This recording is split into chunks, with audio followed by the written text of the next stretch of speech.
Hai, kami dari Medio, bagian produksi siniar KG Radio Network yang merupakan jaringan KG Media. Kami percaya pada kekuatan narasi dan personalisasi audio dalam membangun imaji. Melalui dialog inspiratif dan imajinatif dengan beragam topik, Medio memberikan kontrol ke kamu agar tetap produktif sambil membangun koneksi yang nyata.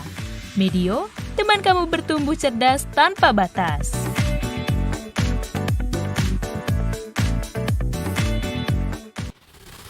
Obsesif, ngobrol santai, seru, dan inspiratif. Yep. Oke. Nah, ngomongin sedikit tentang sistem edukasi dan juga hadirnya pandemi yang ternyata udah berjalan 2 tahun nih tanpa kita antara sadar nggak sadar ya kita ya untuk pandemi ini berjalan selama 2 tahun. Menurut lo apa aja sih pola yang sebenarnya berubah dari pendidikan konvensional itu, kemudian gimana sih peran pendidikan daring atau yang kita sebut dengan edutech ini bisa melengkapi kebutuhan pendidikan di masa ini gitu, selain dari yang lo bilang tadi? Oke, mungkin satu hal yang gue lihat banget adalah curiosity ya, curiosity untuk mengeksplor hal-hal baru dan juga memperdalam apa yang mereka dengar. Kayak awalnya tuh ya, pas di Logos ataupun Ekskul, dikit banget orang yang pengen bertanya sampai dalam terhadap suatu topik. Jadi, walaupun bisa saling ngobrol, tapi rasa-rasanya tetap satu arah. Dan lama-kelamaan, mulai terbentuk thinking untuk mengetahui sesuatu secara comprehend. Jadi, mereka benar-benar aktif nanya sampai detail banget, sampai pengajarnya pun susah ngejawab. Nah, itu dia yang mungkin menurut gue interesting dan sangat bagus gitu ya, pola diskursus. Kita kayak balik ke zaman ini ya, balik ke zaman Yunani kuno gitu ya, dimana ada si Socrates, dia datang ke pasar, nanyain tentang kehidupan ke orang-orang, sampai orang nggak bisa jawab, sampai marah gitu. Nah, ini yang perlu dibangun gitu. Okay. Dan itu mungkin yang berubah gitu ya. Justru malah pola pembelajaran itu terbentuk ya ketika kita ada teman diskusi, memperdebatkan hal-hal yang kita nggak ngerti gitu ya, daripada cuma textbook aja kayak ya udah kita ngelihat doang atau ngafalin doang ya ada di teks tanpa sebenarnya berpikir lebih jauh kenapa bisa kayak gini gitu ya, nggak ada teman. Iya, kalau di sekolah kan biasa kayak gitu ya. Apalagi gitulah. Oke. Ya, apalagi ilmu eksakta gitu ya. Iya, benar banget. Oke, nah ini yang menarik nih dari Ekskul Indonesia, karena tagline-nya itu belajar apa yang sekolah nggak ajarin. Nah, sebenarnya makna dan objektifnya itu seperti apa sih, Nat, dari Ekskul Indonesia, dan tagline-nya yang seperti itu kayaknya menarik banget nih. Iya, sebenarnya motif kita ya pakai tagline ini ya, itu kita pengen kasih awareness ke orang-orang kalau misalnya ada super duper banyak pengetahuan atau ilmu di dunia ini yang sangat interesting tapi kita nggak pernah sama sekali sentuh di sekolah, di kuliah bahkan gitu ya. Ada berbagai macam, sesimpel critical thinking atau logika gitu. Mungkin bisa dibilang hitungan jari lah ya sekolah-sekolah yang memiliki mata pelajaran seperti logika. Padahal itu penting banget, gimana cara kita berpikir dan gimana cara kita menanggapi suatu argumentasi, bagaimana kita berargumentasi. Nah itu salah satu contoh kecil gitu ya, topik yang nggak diajarin di sekolah tapi penting, dan banyak topik lainnya sebenarnya gitu. Oke. Nah, menarik banget dari penjelasan Nat tadi tentang Ekskul, jadi pengen gali lebih dalam nih tentang Ekskul. Nah, kalau lu bilang kan tadi ternyata banyak sih ilmu-ilmu yang sebenarnya bisa kita explore di luar sekolah formal gitu ya. Balik lagi ke yang pandemi itu kan unexpected banget ya. Mungkin banyak penelitian juga yang bilang kalau orang tuh banyak yang kehilangan arah dalam hidup, termasuk dalam hal pekerjaan atau dalam hal karir itu sendiri. Makanya banyak mungkin orang yang istilahnya tuh pivot untuk karirnya berubah gitu ya, karena seiringnya gara-gara ada pandemi terus perkembangan zaman, mungkin skill yang dia punyai itu nggak lagi relevan gitu. Menurut Nathan, gimana sih sebenarnya soft skills atau pengetahuan di luar sekolah formal ini bisa memberikan nilai tambah buat SDM atau sumber daya manusia kita di Indonesia, terutama untuk membentuk kembali masyarakat kita ke arah yang lebih maju? And why do you think that is important? Ini pertanyaan yang menarik banget. Mungkin jawaban dari gue sendiri adalah untuk pendidikan di luar sekolah formal itu purely pasti bisa memberikan nilai tambah. Tapi bagaimana ini bisa terwujud? Nah ini mungkin gue jawab dengan affordability gitu ya. Jadi dalam saat pandemi banyak banget yang kehilangan pekerjaan. Kita dibilang bukan hanya kehilangan alam hidup ya, tapi kehilangan pekerjaan. Mereka nggak punya uang dan bertahan hidupnya susah gitu. Gimana mereka bisa upskill kalau misalnya mereka nggak punya akses terhadap pendidikannya? Gitu. Nah ini yang menurut gue hal yang terpenting gitu ya. Kalau kalian lihat di luar, kalau kita lihat di luar gitu ya, kan banyak banget edtech gitu ya. Dari yang harganya 200.000 sampai harganya puluhan juta gitu ya. Nah, kita bisa ngelihat nih kayak mana sih mereka-mereka yang benar-benar berfokus kepada upskilling pesertanya atau muridnya yang bukan hanya memberikan pendidikan berkualitas tapi juga affordable buat diikuti. Karena itu yang penting ya, buat apa kita punya pendidikan bagus-bagus tapi juga orang nggak bisa akses. Sama aja kayak balik lagi ke pendidikan konvensional di mana anak-anak yang kuliah di international school atau swasta yang baik aja yang bisa mendapatkan pendidikan yang berkualitas. Karena sebagian orang mungkin balik lagi ke bisnis ya. Karena kan mikirnya mungkin nggak objektifnya berbeda nih.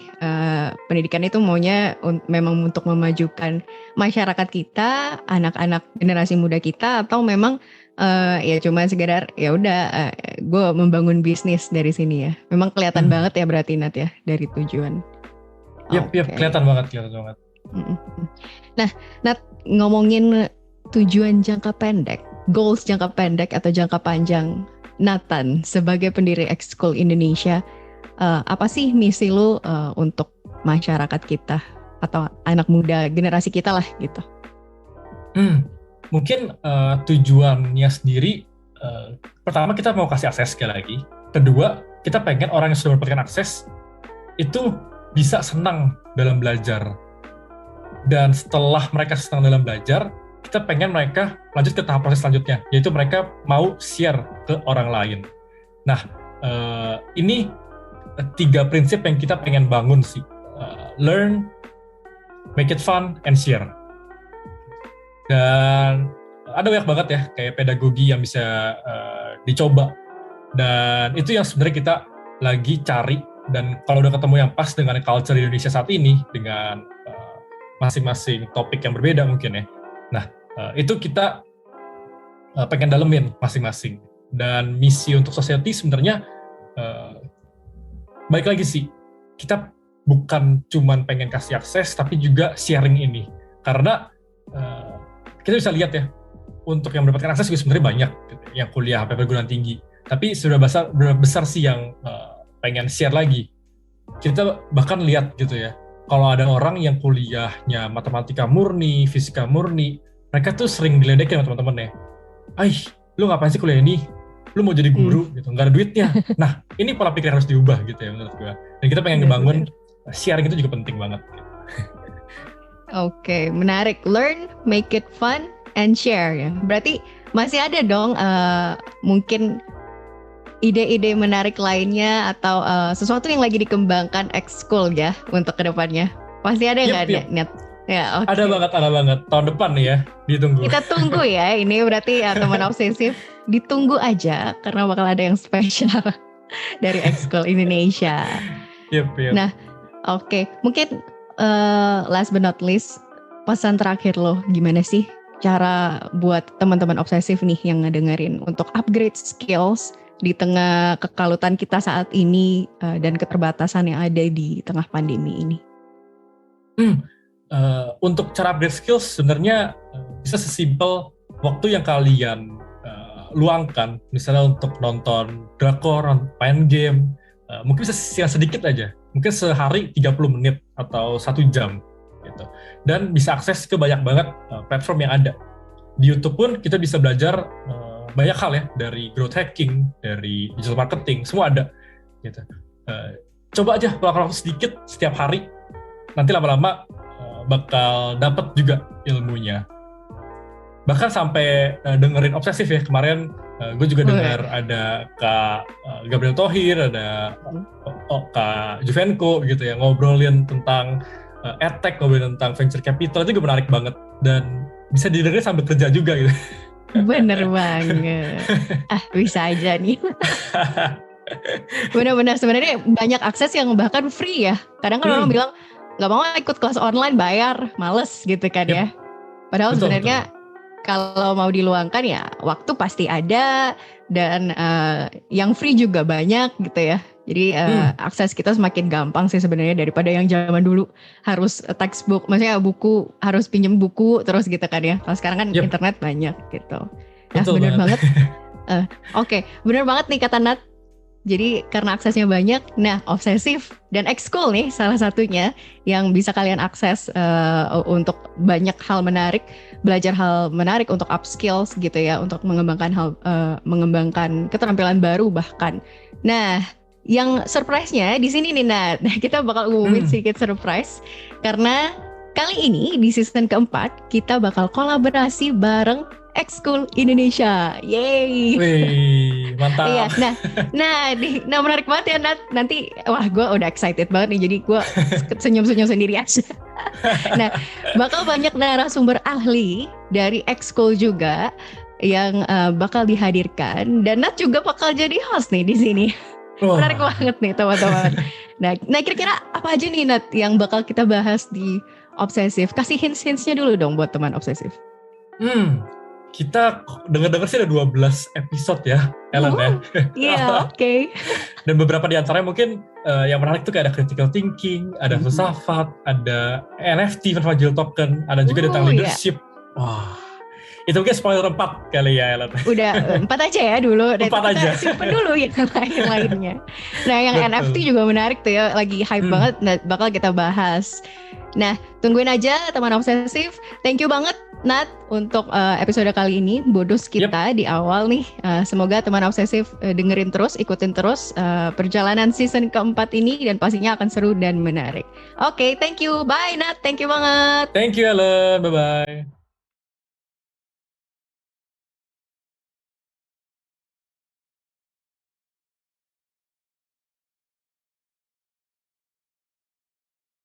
Sampailah kita di penghujung episode kali ini. Teman Obsesif, jangan lupa pantau, dengerin, dan follow Obsesif di Spotify untuk terus mendengarkan episode-episode terbaru kolaborasi bersama Ekskul Indonesia yang tayang setiap hari Minggu. Nah, jangan lupa juga untuk follow kita di Instagram dan TikTok @medio_by_kg_media untuk informasi menarik lainnya ya. Gue Intan Ayu Mirza dan segenap tim Obsesif pamit undur diri. Stay safe, stay sane, and see you on the next episode. Bye!